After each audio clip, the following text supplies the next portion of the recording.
tiwọn bẹ́ẹ̀ ni mufti tòní náà ṣé Ádámù tó palẹ̀ máa mufti tòní náà wípé èmi Ádámà bí n bá ṣe wá sí ayé máa gbádùn mi dáadáa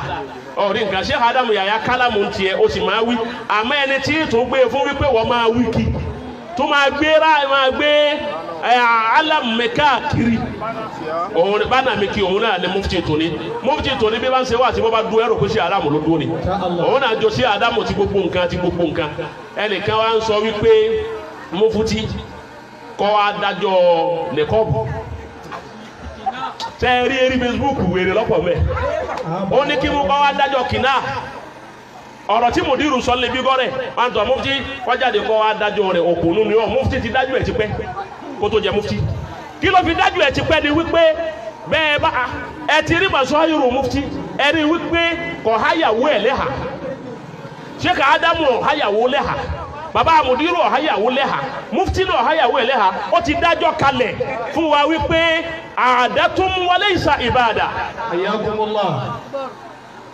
ó ti dájọ́ yẹn kalẹ̀ ìwọ tó ní kọ́ wá dájọ́ kìnnà ẹjọ́ yẹn mufti ti dá kọjá omi mufti ẹsẹ̀ wá bẹ̀rẹ̀ tuntun láti máa dá inú fatiwa tí mufti ọ̀ dá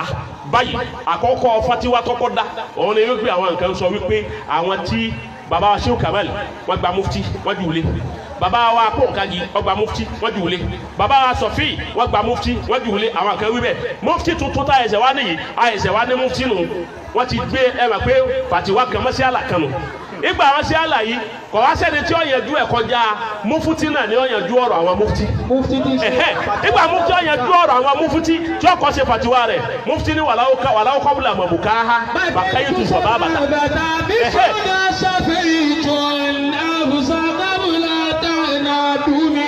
sẹ́ẹ̀rí fatiwa náà pé wàháyé jalili buka ìtàn ìṣe fatiwa nù.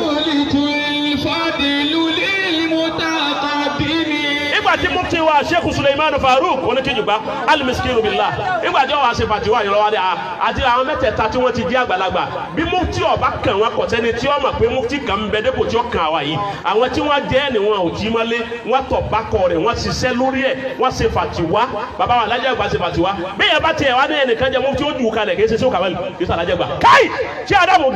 Ádámù gan bàbá sọ fúnra wọn báyìí pé inú àfà táwọn rí tí ò sí kéwú pè rí bàbá alájà àgbà ni èyàn wá irú ẹni bẹ́ẹ̀ wá jẹ mufti ẹ nígbà náà ó jù sílé ó jù kí nílé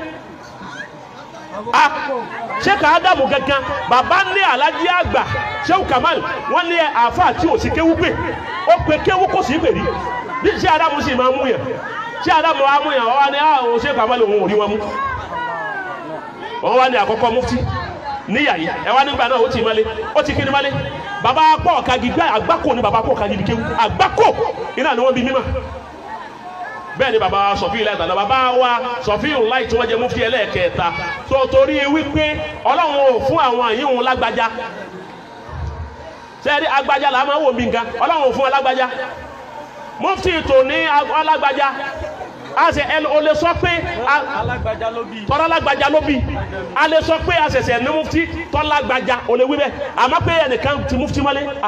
kéwò lè yàn fẹ́ ké tó Sheikh Kamal ìmọ̀ wo ló fẹ́ ní tó àwọn èèyàn láyé kò sí mufti lọ́wọ́ yẹjú nǹkan rẹ̀ ṣe ọ bẹ̀rẹ̀ fatiwa àbí ọbẹ̀rẹ̀ rẹ̀ bàbá abẹ́ kí mufti tó ní yìí ó ṣe fatiwa ìwọ tó ń pẹ́ kó ṣe fatiwa tó bá fi ó ṣe fatiwa dáadáa ìwọ lè dáràn lè dáràn bóyá kó kí ọmọ ọlọ́mọ alẹ́ ń ta gbangba ní títì kó kí mọ́lẹ̀ ọ àmọ́ bóyá mufti ọ̀dà àbí òní dà fún ọ.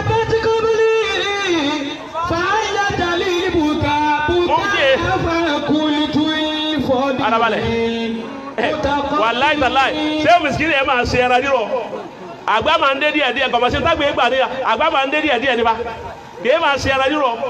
wàláì tàláì ẹni wọ́n bá fi bàtà ẹsẹ̀ rẹ̀ tọ́ba yìí tẹ̀ mọ́lẹ̀ nílé wọn ò tún jà fún àmọ́ nbẹ subahana rabbika rabbil izzati amma yasifun wasalaamu ala al-mursalin walhamdulillahi rabbil alamin. Rọ̀jà ara wà ní fáwọn pẹ́. Ó ní báyìí. Ní sí báyìí. Wá sí dúró.